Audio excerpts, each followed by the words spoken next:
In today's video, we are going to show you how to stop a repeating invoice in Xero. Let's begin.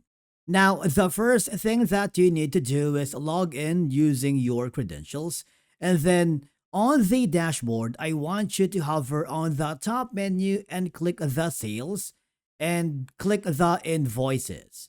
Now, if you have set up an automatic invoice using the repeating invoice, and you no longer need it running every week or every month, all I have to do is select the invoice that you wanted to stop it. For example, we have a specific invoice that I wanted to stop it from recurring. So I have this, and all I have to do is super simple. Once you load that specific repeating invoice, now click the View Repeating Transaction template, and then all you have to do is find the option that says Delete.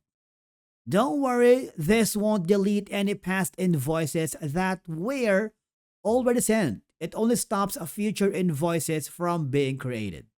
Okay? All I have to do is click the Yes button, and basically that's how you stop a repeating invoice in Xero. Thank you so much for watching. We will see you again in the next video.